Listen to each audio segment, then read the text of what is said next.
जी, बिस्मिल्लाहिर्रहमानिर्रहीम। हमने कल लॉ ऑफ डिमांड को पढ़ा था और उसमें कुछ चीज़ें डिस्कस की थी। एक तो statement of the law of demand को हमने डिस्कस किया था, फिर शेड्यूल और उसका डायग्राम पे बात किया था, और मैंने आपको बताया था कि अदर फैक्टर्स कौन कौन से होते हैं।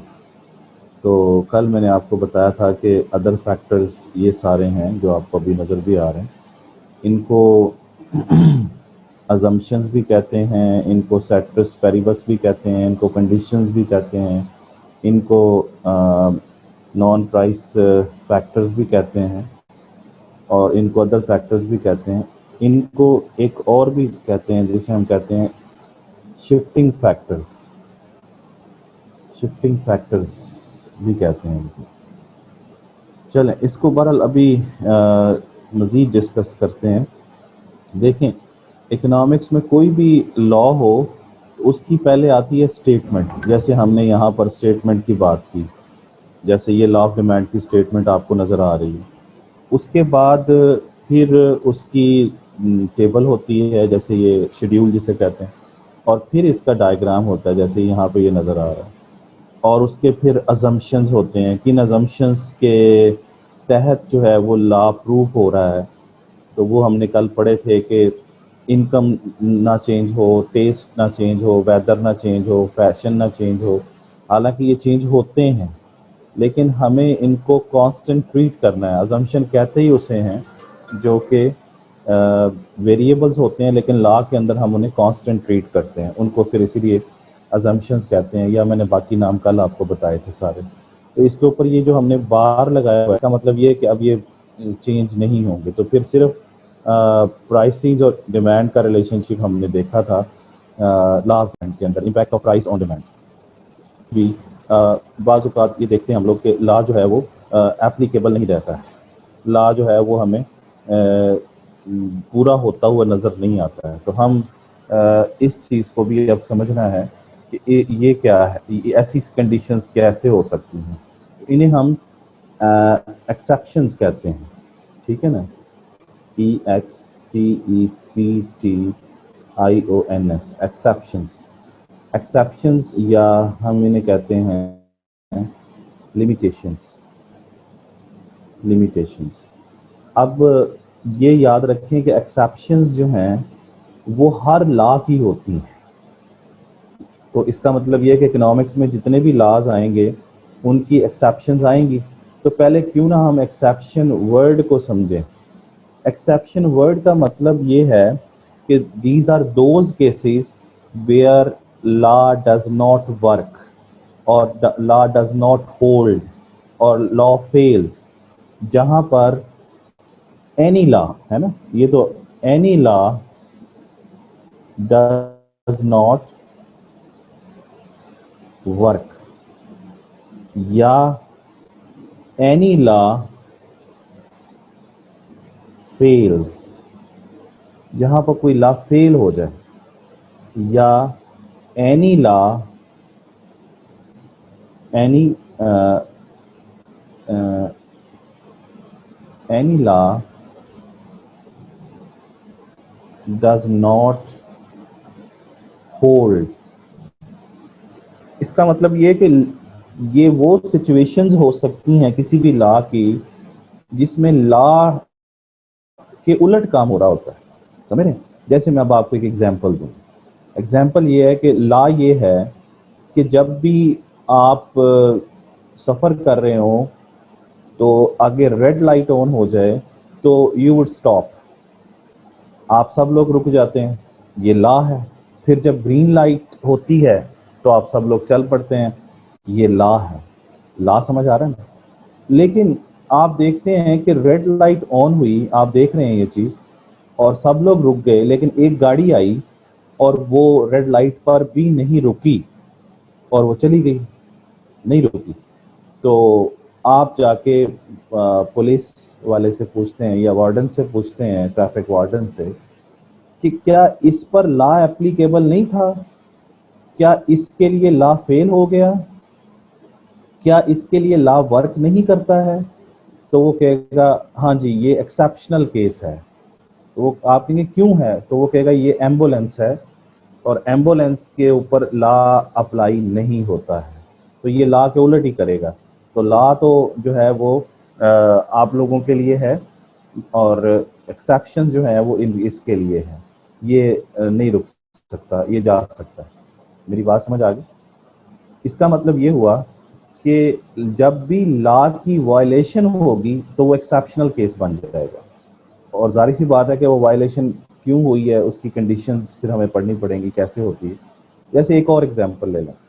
एग्जांपल ये है कि अगर फॉर एग्जांपल मैं ही कहता हूँ कि मेरी क्लास के अंदर, अब तो ये मतलब फेस टू फेस नहीं है क्लासेस, लेकिन मैं ये कहता हूँ कि जब मैं क्लास में आ जाऊँगा तो उसके बाद मेरे बाद कोई क्लास में नहीं आएगा। ये लॉ है, ये मैंने खुद ही बना दिया है।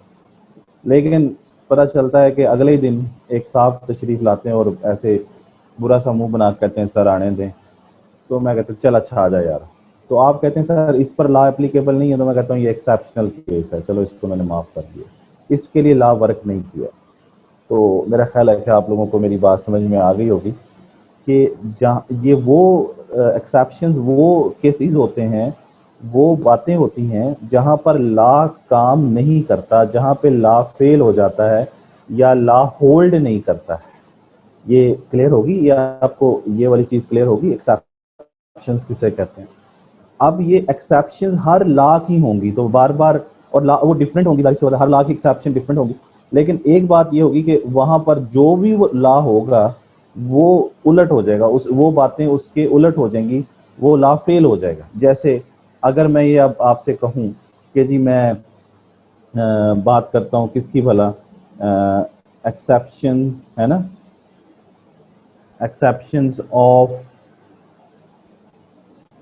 लॉ ऑफ डिमांड है ना, exceptions of law of demand की मैं बात करता हूँ, तो ये बात डिफरेंट हो गई ना।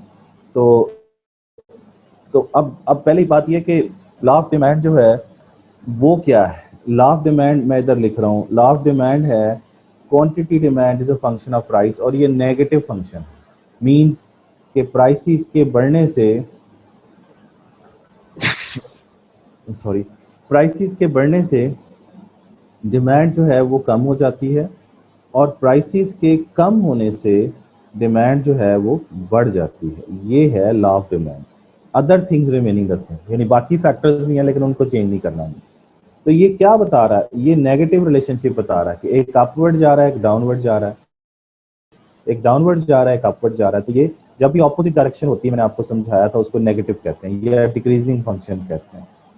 अब आप ही बताइए, अगर मैं एक्सेप्शंस करूं, तो मैंने भी कहा था कि एक्सेप्शन जनरली समझाया था कि जिसमें लॉ फेल हो जाता है, तो आप लॉ को फेल कर दें तो क्या होगा, इसमें ये होगा कि प्राइसेस बढ़ेंगी तो डिमांड भी बढ़ेगी। ये उलट हो गया ना, देखें कि इधर क्या था, लॉ क्या था, ये लॉ है, ये क्या है, ये लॉ ऑफ डिमांड है ये सारा। लेकिन यहाँ क्या हो रहा है, यहाँ देखें प्राइसेस बढ़ रही हैं तो डिमांड भी बढ़ रही है। ये देखें यहाँ पे, यहाँ प्राइस बढ़ रही थी तो डिमांड कम हो रही थी, ये लॉ है। इसके उलट हो गया ना, फेल हो गया लॉ, लॉ वर्क नहीं कर रहा, लॉ जो है वो होल्ड नहीं। तो मैं आप ये कहेंगे सर ये एक्सेप्शन है, लॉ के उलट हो रहा है काम। अब अगला क्वेश्चन ये होगा कि ऐसा हो क्यों रहा है, ये हम बाद में डिस्कस करते हैं, लेकिन पहले समझें कि एक्सेप्शन में होता क्या है। दूसरा क्या होगा कि प्राइस कम होगी तो डिमांड भी कम हो जाएगी, यानी रिलेशनशिप जो है वो नेगेटिव से क्या हो गया है, पॉजिटिव। चेक करें, पॉजिटिव किसे कहते हैं, डायरेक्शन जिसमें क्या होती है, सेम। तो आपके सामने है कि यहाँ पर आपको नज़र आ रहा है कि ये देखें ये बढ़ रहा है तो फिर ये भी बढ़ रहा है, फिर इसी तरीके से ये कम हो रहा है तो ये भी कम हो रहा है, डायरेक्शन क्या है, सेम। इसको इसको इस तरीके से पढ़ना है, पहली बात ये है, दूसरी बात ये, समझ रहे हैं ना। और इधर इसको भी ऐसे ही पढ़ना है। ये लॉ में देखें प्राइस क्या होती है, बढ़ती है तो डिमांड क्या हो जाती है, कम, ये नेगेटिव है। इसलिए जब ये कम होती है तो ये बढ़ जाता है, तो ये भी नेगेटिव है, ऑपोजिट डायरेक्शन है। तो हमें ये बात समझ में आती है कि एक्सेप्शंस, पहले तो एक्सेप्शन वर्ड पूरी इकोनॉमिक्स में आपको समझ आना चाहिए कि एक्सेप्शन का मतलब है जहां पर लॉ वर्क नहीं करता है, जहाँ पर लॉ फेल हो जाता है, जहाँ पर जो है वो लॉ होल्ड नहीं करता है। वो ज़िंदगी में कई लॉज होते हैं, मुख्तलिफ डिसिप्लिन के लॉ होते हैं, लेकिन जहाँ पर वो वर्क नहीं करता है तो उसे कहते हैं एक्सेप्शन। जैसे आपको मैंने 2-3 एग्जाम्पल देके समझाया। अब हम आ जाते हैं कि लॉ ऑफ डिमांड में, अच्छा अब जो लॉ ऑफ डिमांड है उसके मुताबिक तो ये नेगेटिव है, तो नेगेटिव है तो इसका मतलब ये हुआ कि इसका जो डिमांड कर्व होगा, यहाँ पे हमने क्यूडी लिखा, यहाँ पे हमने प्राइस लिखा, तो ये डिमांड कर्व तो ये है, समझ रहे हैं ना।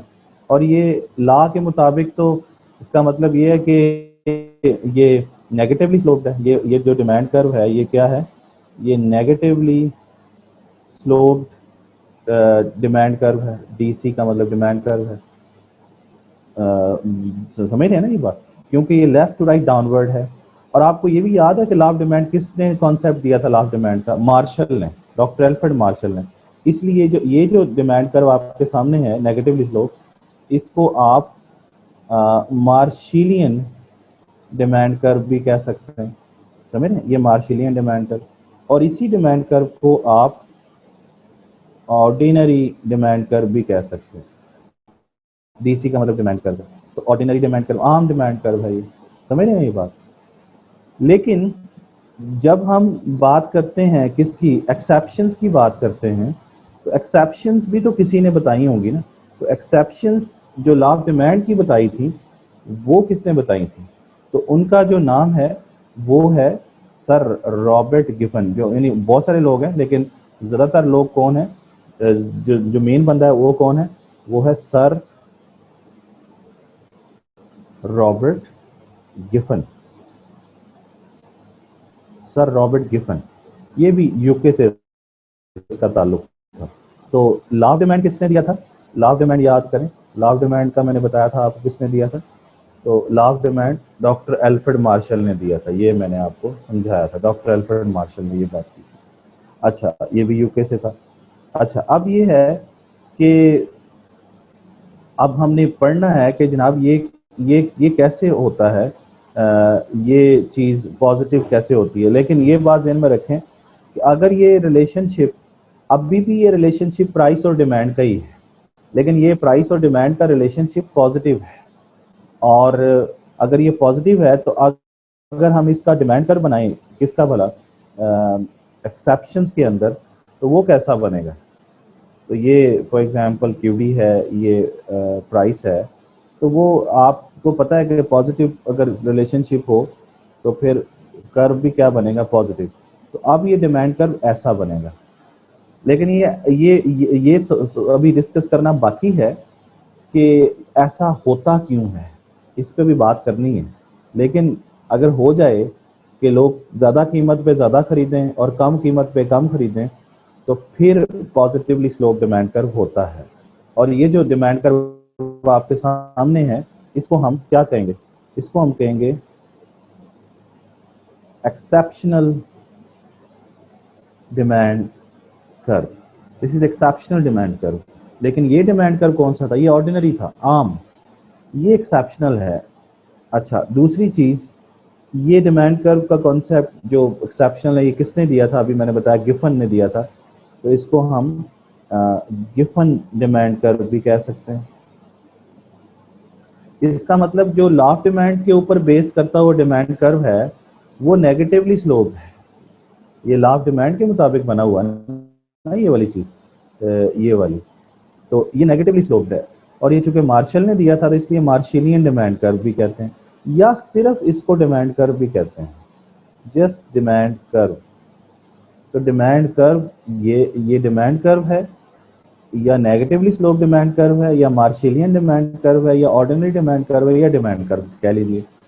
अच्छा, इधर आ जाए तो ये क्या है? ये एक्सेप्शंस पे बेस करता है, क्योंकि रिलेशनशिप क्या हो गया, पॉजिटिव हो गया, तो डिमांड कर्व भी पॉजिटिव हो गया। तो ये पॉजिटिवली स्लोप्ड डिमांड कर्व है, समझ रहे हैं। तो पॉजिटिवली स्लोप डिमांड कर्व जो है वो किसने दिया था? वो गिफन ने दिया था। और लॉ ऑफ डिमांड किसने दिया था? मार्शल ने। इसलिए मार्शिलियन डिमांड कर्व ये कहलाएगा, ये वाला।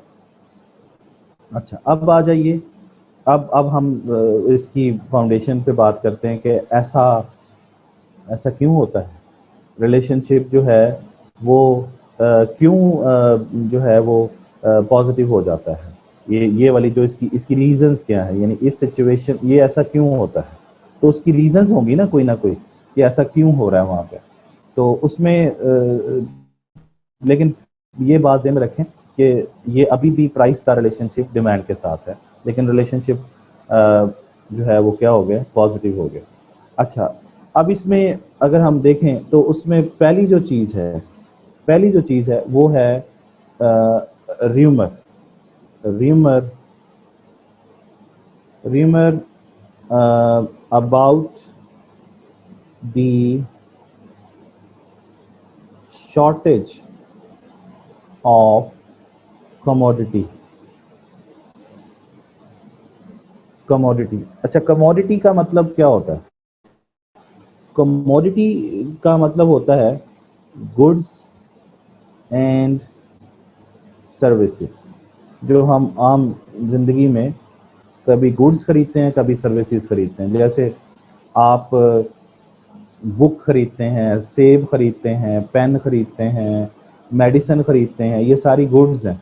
इसी तरीके से सर्विसेज होते हैं, जैसे आप जो है वो लॉयर की सर्विसेज ले लेते हैं, या डॉक्टर के पास जाकर चेकअप कराते हैं, या टीचर से पढ़ते हैं, ये सर्विसेज हैं। तो इसका मतलब ये हुआ कि गुड्स भी खरीदते हैं और सर्विसेज भी खरीदते हैं। तो ये अगर आप गुड्स और सर्विसेज नहीं बोलना चाहते लफ्ज़, तो कमोडिटी बोल दीजिए। कमोडिटी का मतलब गुड्स एंड सर्विसेज। अब ये र्यूमर है, र्यूमर का क्या मतलब है? र्यूमर का मतलब होता है अफवाह, ऐसी बात जो कि सच नहीं होती है। तो अब ये जो मैं डिस्कशन कर रहा हूँ ना आपसे, वो ये कर रहा हूँ कि ऐसा क्यों हो रहा है, यानी ये जो पॉजिटिव रिलेशनशिप है, ये पॉजिटिव रिलेशनशिप की वजह क्या है, यानी कॉजेज, या in other words why the why why demand curve is positively slope. ये वाली कहानी। तो why demand curve is positively slope, तो उसकी रीजंस हम नीचे लिख रहे हैं कि this this first reason is rumour about the shortage of commodity. अच्छा, अब इसको समझते हैं। जैसे आपको पता चलता है कि एक चीज़ है जो कि उसकी कोई कीमत है, और वो कीमत आपके ख्याल में ज़्यादा है, और आप क्या कर रहे हैं, उसकी जो डिमांड है वो आप क्या कर रहे हैं, कम कर रहे हैं। ये तो लॉ ऑफ डिमांड है कि प्राइसेस ज़्यादा है तो आप कम खरीद रहे हैं। लेकिन अगर आपको ये पता चले कि एक चीज़ है जिसकी कीमत आज ज़्यादा है, और आप ये समझते हैं कि आने वाले दिनों में वो क्या हो जाएगी, शॉर्ट हो जाएगी, शॉर्टेज हो जाएगी, तो आपका ख्याल है कि वो मिलेगी नहीं। जब मिलेगी नहीं, तो इसका मतलब ये है कि वो मज़ीद महंगी हो जाएगी। मेरी बात समझ रहे हैं? यानी that would disappear from the market. तो इसका मतलब जब वो डिसअपियर होगी तो शॉर्टेज की वजह से, यानी ये है बिफोर र्यूमर। ये जो सिचुएशन है ये बिफोर बिफोर र्यूमर है। अफवाह सुनने से पहले आप वही कर रहे हैं जो लॉ ऑफ डिमांड कहता है आपको, और ये according to law of demand है। यानी लॉ ऑफ डिमांड के मुताबिक आप अपना रवैया जो है वो आपने अडॉप्ट किया हुआ है। लेकिन जो ही आपने ये अफवाह सुनी कि आटा नहीं मिलना, या चीनी नहीं मिलनी, या पेट्रोल नहीं मिलना, तो व्हाट वुड यू डू? आप आज ही उस ज़्यादा कीमत पे क्या करेंगे? अभी कीमत ज़्यादा है तो आप उसी ज़्यादा कीमत पे आज भागे जाएंगे और डिमांड ज़्यादा कर देंगे। मेरी बात समझ आई? तो वो जो रिलेशनशिप लॉ ऑफ डिमांड ने बताया था वो खत्म हो जाएगा। और आफ्टर लिसनिंग द र्यूमर, यानी आफ्टर र्यूमर, जब आपने र्यूमर सुना, तो फिर रिलेशनशिप क्या हो जाएगा, वो नेगेटिव नहीं रहेगा। ये नेगेटिव था, ये रिलेशनशिप क्या हो जाएगा, पॉजिटिव हो जाएगा। पहली बात समझ में आई है आपको? और this this you can see in different parts of our country. हमें नज़र आता है ये चीज़ कि हमें पता चलता है, अभी पता चल रहा है कि आटा नहीं मिलना है, तो लोग भागे जाएंगे, अभी महंगा आटा खरीद लेंगे। हालांकि लॉ ऑफ डिमांड कहता है कि जब महंगी हो चीज़, जब कीमत ज़्यादा हो तो ना कम खरीदो, लेकिन वो आज ही खरीद कर रख लेंगे लोग। पेट्रोल ले लेंगे, पता चले कल पेट्रोल 10 रुपये महंगा हो जाना है तो देखें लाइनें लगती, और वो आज ज़्यादा कीमत पे ही उसको खरीदेंगे क्योंकि उन्हें पता है कल और महंगा हो जाना है। मेरी बात समझ आ गई? तो ये पहली सिचुएशन समझ आई आपको? पहली सिचुएशन ये है कि र्यूमर अगर आपको हो तो अच्छा, इससे पहले कि मैं दूसरी आपको एक्सेप्शनल केस पढ़ाऊं, मैं आपको एक और बात बताऊं। एक बात अपने दिमाग में बिठाइए कि इकोनॉमिक्स का जो ताल्लुक है वो नॉर्मल लोगों से है। ज़हन में रखें ये बात, इकोनॉमिक्स का ताल्लुक नॉर्मल लोगों से है और नॉर्मल कंडीशन से है। यानी इकोनॉमिक्स का ताल्लुक मीन्स इकोनॉमिक लॉज का ताल्लुक, यानी इकोनॉमिक लॉज जो भी होंगे वो नॉर्मल हालात के लिए होते हैं। यानी ये जो आप लॉ ऑफ डिमांड पढ़ते हैं, ये लॉ ऑफ डिमांड एक्चुअली ये तो नॉर्मल कंडीशन में आप प्राइस ज़्यादा होगी तो कम खरीदेंगे, प्राइस कम होगी तो ज़्यादा खरीदेंगे, ये law of demand normal condition में। लेकिन जो एक्सेप्शंस होती हैं वो नॉर्मल हालात के लिए नहीं होती। पहली बात, अभी आपको मैंने एम्बुलेंस की एग्जांपल दी थी, नॉर्मल हालात नहीं थे, उस पर अप्लाई नहीं हुआ लॉ। तो एक्सेप्शंस नॉर्मल हालात के लिए नहीं होती और ना ही नॉर्मल लोगों के लिए होती हैं, ये ज़हन में रखें। समझ गए? या तो नॉर्मल कंडीशंस नहीं होगी क्योंकि लॉ हमेशा नॉर्मल कंडीशंस और नॉर्मल लोगों के लिए होता है। लॉ की जो स्टेटमेंट है वो नॉर्मल लोगों के लिए है। लेकिन अगर एक्सेप्शनल केसेस हैं तो एक्सेप्शनल केसेस होते थोड़े ही हैं, इसलिए आपको उनकी एग्जांपल्स ढूंढना भी मुश्किल होता है थोड़ा सा। लेकिन अगर होगा तो ये ज़हन में रखना है आपने, ठीक है? अच्छा, दूसरी चीज ये है, अब दूसरी मतलब ये हम पढ़ रहे हैं, हम क्या पढ़ रहे हैं, why the demand curve is positively slope. तो ये देखें पॉजिटिव की वजह समझ आई ना आपको, या इन अदर वर्ड्स के एक्सेप्शंस क्या है लॉ ऑफ डिमांड की। तो एक्सेप्शन नंबर 1 ये हो गई। एक्सेप्शन नंबर 2 पे बात करते हैं। एक्सेप्शन नंबर 2 जो है जनाब, वो है प्रेस्टिजियस कमोडिटी। क्या कहेंगे इसको?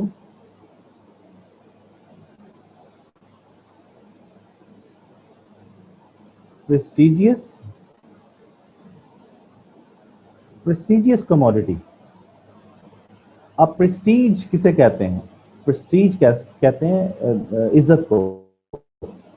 यानी इसका मतलब ये कि ऐसी चीजें जिसको जिसको आप समझते हैं कि इससे मेरी वकार में इजाफा होता है, इससे मेरी स्टेटस में इजाफा होता है, तो फिर आप क्या करेंगे? जैसे खवातीन जो हैं वो गोल्ड पहनती हैं, है ना, इस तरह प्रीशियस स्टोन्स होते हैं, पेंटिंग्स होती हैं, इंटीक्स होते हैं। तो ये वो हैं जो कि बड़ी प्रेस्टिजियस समझी जाती हैं और रिच पीपल नॉर्मली इनको खरीदते हैं।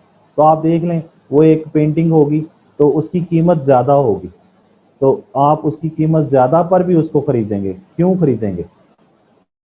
क्योंकि आप समझते हैं कि अगर मैं ये ले जाऊंगा, लोग आएंगे, देखेंगे मेरे घर में, वो कहेंगे बड़ा अमीर आदमी है और बड़ी मेरी इज्जत में इजाफा होगा, तो वो महंगा सोफ़ा खरीदेगा, महंगी जो है वो चीज़ें खरीदेगा, तो उससे उसकी शान में इजाफा होता है। मेरी बात समझ आई? तो जब मामला प्रेस्टीज का आ जाए तो लॉ ऑफ डिमांड को नहीं देखते लोग, क्योंकि ये नॉर्मल कंडीशन नहीं है। देखें, अगर आप कि आपने किसी शादी में चले जाएं तो आपको नजर आएगा कि वो जो बेचारी एक होती है दुल्हन, वो उसको वावा उसको जो है ना वो काला पीला नीला मुंह किया होता है उसका, और उसको जो है वो कोई ड्रेस पहनाया होता है, कोई 1,50,000 का कोई इतना ड्रेस पहनाया होता है, क्योंकि उस वक्त मामला क्या होता है, उस वक्त मामला प्रेस्टीज का होता है। इस तरह एक वो दूल्हा होता है तो उसको भी बेचारे को सजाया होता है, सेरा सूरा लगाया होता है, या कोई जूती भी उस दिन अच्छी पहन लेता है वो, और कपड़े भी उसको अच्छे मिल जाते हैं उस दिन बेचारे को। तो वो भी एक प्रेस्टीज होती है ना कि उस दिन उसकी वैल्यू है। तो उस दिन उस सबसे महंगे कपड़े उसने पहने होते हैं, फिर जिंदगी भर उसने नहीं पहनने। तो क्योंकि जिंदगी भर शादी नॉर्मल कंडीशन नहीं है, शादी नॉर्मल दिन नहीं है। समझ आई बात आपको? इस तरह ईद है, ईद नॉर्मल दिन नहीं है। उस दिन आप देखें, आपने जूती भी अच्छी पहननी है, आपने महंगी चीज लेके आनी। तो जहाँ प्रेस्टीज का मामला आ जाए, यानी फॉर एग्जांपल आप किसी इदारे के सरबराह बन जाते हैं, तो आप कहेंगे यार मेरी जूती भी अच्छी हो, मैं महंगी ले लूं, मेरी गाड़ी भी अच्छी हो जाए, मेरी घड़ी भी अच्छी हो जाए, लोगों मेरी मेरी प्रेस्टीज का मामला। तो जहाँ प्रेस्टीज आ जाएगी वहां पर लॉ ऑफ डिमांड फेल हो जाएगा। तो वो लोग प्राइस ज़्यादा पर ज़्यादा खरीदेंगे और प्राइस कम पर क्या करेंगे, कम खरीदेंगे उसको। ये बात समझ आ गई आपको? तो मैंने आपको दूसरी बात भी समझा दी है कि क्यों क्यों क्यों क्यों ऐसा होता है। ये इसकी ये why the demand curve is positively slope. ये देखें, फॉर एग्जांपल आप इस पॉइंट पे हो डिमांड कर्व पे और यहाँ पर कीमत हो 100 रुपया, तो आप एक चीज़ खरीदते हैं। लेकिन जो ही वो कीमत 200 हो जाए तो आप कहते हैं मुझे 2 दे दें, है ना। हालांकि ये लॉ ऑफ डिमांड के उलट है, लेकिन चूंकि अब वो महंगी हो गई है तो अब आप उसको ज़्यादा खरीद रहे हैं, लेकिन कम कीमत पे आप उसको कम खरीद रहे हैं। समझ रहे हैं? तो इसका मतलब ये है, जैसे आप लोग एक एडवर्टीजमेंट आती होती थी इंग्लिश टूथपेस्ट की, अभी भी शायद इंग्लिश टूथपेस्ट हो, तो एक एडवर्टीजमेंट आती होती थी, जीत गया इंग्लिश हार गई महंगाई। तो वो कोई 25-30 रुपए की इंग्लिश टूथपेस्ट मिल जाती थी। लोगों ने कहा कि हमने तो नहीं खरीदनी, क्योंकि क्योंकि ये सस्ती है, तो फिर ये हमारी शान के खिलाफ है, तो वो लोग नहीं खरीदते। फिर बार में वो बात रक्षों के पीछे लिखवाया होता था उन्होंने इंग्लिश टूथपेस्ट में कि अगर हम भी इसको 100 रुपए की कर दें तब खरीदोगे। तो इसका मतलब ये है कि लोगों का जो बिहेवियर है वो ऐसा है कि वो प्राइस हाई को हाई क्वालिटी समझते हैं और वो फिर उसको खरीदते हैं। अगर प्राइस लो को वो लो क्वालिटी समझते हैं और फिर उसको नहीं खरीदते हैं। मेरी बात समझ आ गई? तो बहरहाल ये कुछ बातें मैंने आपसे डिस्कस की। तीसरी जो रीज़न है वो हम देखते हैं वो क्या है। वो है फ्यूचर प्राइसेस या expected prices. Expected prices, expected prices और फ्यूचर प्राइसेस। अब ये बात पहले भी डिस्कस की है मैंने आपको, जो शॉर्टेज के हवाले से जब मैंने बात की थी, कि अगर आप ये एक्सपेक्ट कर रहे हैं, आप पहले बिहेवियर आपका ये है कि प्राइस ज़्यादा है तो आप कम खरीद रहे हैं, ये लॉ ऑफ डिमांड है। This is negative law of demand है। नहीं समझ आई? तो लेकिन अब आपको पता चलता है कि फ्यूचर में उसकी कीमत यानी एक्सपेक्टेड प्राइस, ई का मतलब एक्सपेक्टेड प्राइस, वो बढ़ जाएगी। तो आप क्या करेंगे? आज भी कीमत ज़्यादा है, ये आज की स्टोरी है, ये आने वाले दिन की स्टोरी है। तो आप क्या करेंगे? आज आप क्या कर रहे थे, प्राइस ज़्यादा थी तो आप डिमांड क्या कर रहे थे, कम कर रहे थे। लेकिन जो ही एक्सपेक्टेड प्राइस आपके जहन में आई कि और ज़्यादा कीमत बढ़ जानी है, तो आपने क्या किया? आपने कहा कि ये तो और महंगी हो जाएगी। अभी भी महंगी है, अभी भी कीमत ज़्यादा है तो आप कम खरीद रहे हैं। लेकिन जब आपने सोचा कि कीमत और बढ़ जानी है तो आपने कहा नहीं, अब मैं क्या करूं, अभी मैं ज़्यादा खरीद लेता हूं। तो आपका जो रिलेशनशिप है वो ये होने के बजाय ये हो जाता है। जब आपके दिमाग में ये आता है ये तो और महंगी हो जानी है, तो आप क्या करते हैं? प्राइस के साथ डिमांड आज ज़्यादा कीमत पे उसको खरीद लेते हैं, यानी प्राइस जो है वो डिमांड के साथ पॉजिटिवली स्लोप हो जाती है। समझते हैं? ये आप अक्सर अपने मुल्क में देखते हैं, हम अपने मुल्क में देखते हैं कि पेट्रोल की कीमत हमें पता चलती है कि गवर्नमेंट बढ़ाने वाली है, क्या करते हैं? लेकिन आज ज़्यादा है तो आप कम खरीद रहे होते हैं, लेकिन जब ये खबर सुनते हैं टीवी पे कि कल 10 रुपये बढ़ जानी है, 27 रुपये बढ़ जानी है, तो पूरी कौम पहुंच जाती है फिलिंग स्टेशन पे कि जाएंगे हम, जितना पता नहीं सारा ही डलवा लेना है उन्होंने, लेकिन जितना वो फ़ायदा हो सकता है वो करने की कोशिश करते हैं। तो ये है तीसरी बात जिसकी नतीजे में रिलेशनशिप क्या हो गया, रिलेशनशिप क्या हो गया, पॉजिटिव हो गया यहाँ पे। अच्छा, फिर जो चौथी चीज़ है वो है Giffen Giffen good. Giffen good को हम इंफीरियर गुड भी कहते हैं। गिफन गुड या इंफीरियर गुड। गिफन मैंने अभी बताया उस बंदे का नाम है जिसने ये कॉन्सेप्ट दिया था, किसका भला, exceptions of the law of demand का, सर रॉबर्ट गिफन। तो ये गिफन उसका नाम है। अच्छा, अब गिफन गुड क्या है? अब देखें, गिफन कहता है कि एक चीज़ आपके दिमाग में इंफीरियर है और उसकी वजह यह है कि उसकी कीमत कम है। इसकी कीमत क्या है? कम है, तो वो इंफीरियर है। पता चलता है कि उसकी कीमत मजीद गिर गई है, तो वो तो फिर और ज़्यादा इंफीरियर होगी, तो लोग उसकी डिमांड क्या कर देते हैं? कम कर देते हैं। मेरी बात समझ आई? कि प्राइसेस जिसकी कम है उसको आप कह रहे हैं कि वो इंफीरियर गुड है, और फिर मजीद उसकी कीमत अगर गिर जाए, यानी इतनी गिरी है मजीद और गिर जाए, तो फिर क्या होगा, डिमांड कम कर देंगे लोग। ये बात समझ आई आप? तो गिवन गुड क्या है कि जब भी आपको ये लगता है कि एक चीज़ इंफीरियर है और आप उसकी कीमत में मज़ीद समझते हैं कि ये कमी होगी, तो वो आप उसकी डिमांड को मज़ीद कम कर देते हैं। मैंने इसको इतना डिटेल में नहीं बताया गिवन गुड को, अगर अभी ज़रूरत पड़ेगी तो फिर मैं आपको मज़ीद डिस्कस भी करूँगा, लेकिन इतना काफ़ी है अभी फ़िलहाल। अच्छा, उसके बाद ये 4 केसेस हो गए, और जो एक और केस हम लोग डिस्कस कर लेते हैं, 5वां केस डिस्कस कर लेते हैं। वो क्या है? वो है 5वां केस ये है कि एक आपको एक और र्यूमर सुनने को मिलता है, rumour about the D valuation of currency, devaluation of currency. तो ये आपने एक और र्यूमर सुना, लेकिन अब जाहिर सी बात है कि र्यूमर सुनने से पहले हमें ये समझना है कि डीवैल्यूएशन ऑफ करेंसी क्या है पहले। तो पहले मैं ये समझा दूं, फिर मैं र्यूमर उसमें डाल के फिर मैं आपको रिलेशनशिप प्राइस और डिमांड का पॉजिटिव समझाता हूँ। देखें, ये बात को समझें। जब हम ये कहते हैं कि $1 इज इक्वल टू 100 रुपीज, तो ये इसे हम कहते हैं exchange rate, currency exchange rate, और इसको प्रॉपरली कहते हैं dollar rupee exchange rate, dollar rupee exchange rate. समझ रहे हैं? एक्सचेंज रेट का मतलब क्या होता है? एक्सचेंज रेट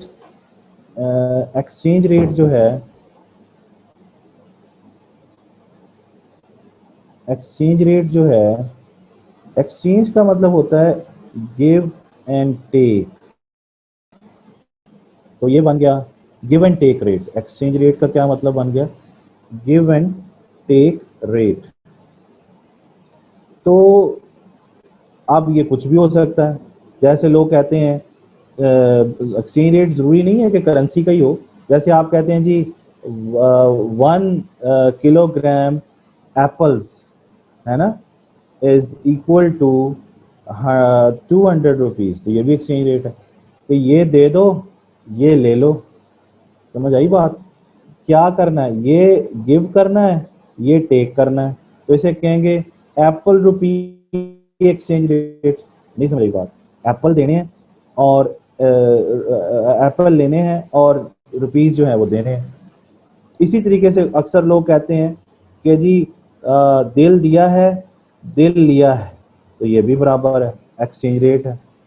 ये जस्ट फॉर जोकिंग। अच्छा, बहरहाल आप ये बात समझनी है कि एक्सचेंज रेट सिर्फ करेंसी का ही नहीं होता, बहुत कमोडिटी का भी होता है। जैसे आप बार्टर सिस्टम में चले जाएं तो आप कहते हैं 1 pen is equal to 2 shoes, है ना, तो ये भी एक्सचेंज रेट है। एक पेन किसके बराबर है? 2 शूज के बराबर है, यानी शूज ही देने हैं और शूज ही लेने हैं। तो ये बार्टर बन जाएगा। मतलब कि एक्सचेंज रेट क्या है? 2 shoes is the price of 1 pen. यानी बार्टर सिस्टम में भी कीमत मौजूद है, वो ये प्राइस है किसकी? पेन की। तो ये आपने देना है। ये गिव है, ये टेक है। ठीक है ना? शूज देने हैं, वो लेने। अब वापस इधर आ जाएं, एक्सचेंज रेट मैंने आपको समझाना, ये अभी पूरा चैप्टर आगे आएगा, फिर मजीद डिटेल में भी बात करेंगे इसके ऊपर। लेकिन अभी चूंकि इनिशियल लेवल है तो इतना ज़्यादा उस पर नहीं कर रहे, तो थोड़ा सा जितना आपको ज़रूरत है उतना समझा रहा हूँ। अब आपको पता चलता है, ये डॉलर रुपी एक्सचेंज रेट समझ आया? अब आपको पता चलता है कि अब ये $1 जो है वो 180 रुपये का हो जाएगा। तो डॉलर रुपी एक्सचेंज रेट क्या हो गया? डॉलर रुपी एक्सचेंज रेट बढ़ गया या कम हो गया? बढ़ गया। इसका मतलब ये है कि आपकी जो, आप इसको डॉलर ना समझें, इसको समझ लें एक शर्ट है। तो पहले वो शर्ट 100 रुपए की आती थी, अब वो शर्ट जो है 180 रुपए की आती, क्योंकि 100 रुपया कीमत है $1 की। इसी तरीके से 180 रुपया कीमत है $1 की। अब समझ रहे ना बात? तो डॉलर महंगा हो गया या सस्ता हो गया? डॉलर महंगा हो गया। डॉलर क्या हो गया, एक्सपेंसिव हो गया। तो आपकी करेंसी क्या हो गई, सस्ती हो गई या महंगी हो गई, रुपये क्या हो गई, पाकिस्तानी रुपये क्या हो गया, वो चीपर हो गया, सस्ता हो गया। मेरी बात समझ आ गई। इसका मतलब ये है कि जब भी एक्सचेंज रेट को हम ई कहते हैं, जब भी डॉलर रुपये एक्सचेंज रेट बढ़ेगा, value of the currency, value of local currency वो क्या हो जाएगी, गिर जाएगी। मेरी बात समझ आ गई। अब जो वैल्यू ऑफ करेंसी गिर रही है, इसको हम क्या कहेंगे, इसको हम कहेंगे डीवैल्यूएशन। समझ आ गई, डीवैल्यूएशन ऑफ लोकल करेंसी। आपकी करेंसी की वैल्यू गिर गई है, ठीक है। या ये बात समझ आ गई आप लोगों को, या गिराई गई है। असल में ये फिर डिटेल में चले जाएं तो दो चीजें आ जाती हैं, एक होती है करेंसी की वैल्यू गिरना और एक होती है करेंसी की वैल्यू को गिराना। तो यहाँ पर जो एक्चुअली मतलब है डिवैल्यूएशन का, वो है करेंसी की वैल्यू को गिराना। ये डिवैल्यूएशन का मतलब होता है गिराना, ठीक है। तो गिरना जो होता है वो और होता है, उसे हम कहते हैं डेप्रीसिएशन ऑफ करेंसी। वो फिर डिटेल हो जाती है, मैं अभी इस तरह डिटेल में जाना नहीं चाह रहा अभी फिलहाल, क्योंकि वो चैप्टर जब आएगा तब। क्योंकि अभी हमारा कंसर्न फिलहाल ये समझना है कि कैसे प्राइस और डिमांड का रिलेशनशिप पॉजिटिव हो जाता है। और हम इसमें र्यूमर पढ़ रहे हैं कि र्यूमर है यानी अफवाह है कि करेंसी की वैल्यू जो है वो क्या हो जाएगी, गिर जाएगी, यानी फॉल आएगा उसके अंदर। तो आप ज़रा गौर कीजिए। लेकिन मैं आपको ये समझाया कि ये गिरती कैसे है, तो इसका मतलब ये है कि ये लिंक आपके दिमाग में आना चाहिए कि जब भी एक्सचेंज रेट बढ़ेगा, और एक्सचेंज रेट देखें 100 से 180 पे चला गया है, यानी $1 100 से लेके 180 रुपीज़ पे आ गया है। तो जब भी ये वाली जो सिचुएशन होगी, ये वाली जो सिचुएशन हुई है, बल्कि ये आपके सामने ये वाली सिचुएशन है, इसमें एक्सचेंज रेट हम डॉलर रुपये एक्सचेंज रेट बढ़ गया है। अच्छा, इसका मतलब ये है कि जब भी ये बढ़ेगा तो कीमतें जो है वो बढ़ जाती हैं। आपके सामने ये कीमतें देखें, कीमतें क्या हो जाती हैं, बढ़ जाती हैं। तो प्राइसेस पे क्या फर्क पड़ेगा, बढ़ जाएंगे। इसका मतलब ये हुआ कि जब आप ये अफवाह सुनेंगे कि exchange rate devaluation of currency होने वाली है, तो आपके दिमाग में ये आएगा कि कीमतें बढ़ने वाली हैं। ये देख 100 से क्या हो जाएंगी 180। ये मतलब डॉलर जब महंगा होगा तो कीमतें भी बढ़ जाएंगी ना आपके मुल्क के अंदर, तो प्राइसेस बढ़ेंगी। और प्राइसेस का किसके साथ लिंक है फिर जाके, प्राइसेस का लिंक है जनाब डिमांड के साथ। और अभी तो ये अफवाह है ना, तो एक्सचेंज रेट आप या मैं आज आपको कहता हूँ कि पाकिस्तान का जो डॉलर रुपये एक्सचेंज रेट है वो 100 से 180 पे चला जाएगा, तो आप फौरी तौर पर कहेंगे कि अच्छा फिर तो कीमतें बढ़ जाएंगी, तो आप अभी भागेंगे मार्केट में। और जब भागेंगे तो डिमांड क्या करेंगे, बढ़ा देंगे या कम कर देंगे, बढ़ा देंगे। तो रिलेशनशिप नेगेटिव के बजाय क्या हो जाएगा, पॉजिटिव हो जाएगा। इसका मतलब ये है कि अगर आपको ये अफवाह जो है वो दी जाती है कि क़यामत आने वाली है, क़यामत आने वाली है, मैं आपको कहता हूँ कि कल क़यामत आ जानी है, क्या करेंगे आप लोग मुझे बताइए। आपका बिहेवियर नॉर्मल रहेगा जो आप नॉर्मल हालात में आप करते हैं, नहीं रहेगा। आप हो सकता है मंदोड़ा पिटना शुरू कर दें, अल्लाह से माफ़ी मांगना शुरू कर दें, और पता नहीं क्या क्या करें लोग, मतलब वो नॉर्मल से हट जाएंगे। तो ये जो एक्सेप्शनल केसेस होते हैं ना, ये सारे जो अभी मैं डिस्कस कर रहा हूँ आपके साथ, ये सारे नॉर्मल केसेस नहीं हैं, ये सारे जो हैं ये एक्सेप्शनल केसेस हैं। ये हम exceptions of the law of demand पे बात कर रहे हैं, ये आपके सामने ये एक्सेप्शंस पे हम बात कर रहे हैं, ठीक है ना जी। तो इसका मतलब ये है कि जब भी डिवैल्यूएशन ऑफ द करेंसी का र्यूमर सुनेंगे, तो रिलेशनशिप जो है वो प्राइस और डिमांड का क्या हो जाएगा, वो पॉजिटिव हो जाएगा। तो यहाँ तक हमें बात समझ में आ गई कि what are the exceptions and what are the exceptions of the law of demand, और why the demand curve is positively sloped, ठीक है। तो यहाँ तक कोई प्रॉब्लम है तो मुझे बताइए, ताकि हम उसको देखें, या आखिरी 10 मिनट में डिस्कस करेंगे, ताकि ना टॉपिक पहले मुकम्मल कर लें। तो ये उसके बाद हम लास्ट 10 मिनट्स में आपके क्वेश्चंस को एड्रेस करते हैं, ताकि कोई इशू है तो हम उसको देखें। अच्छा, ये यहाँ तक कहानी जो है वो ख़त्म होती है।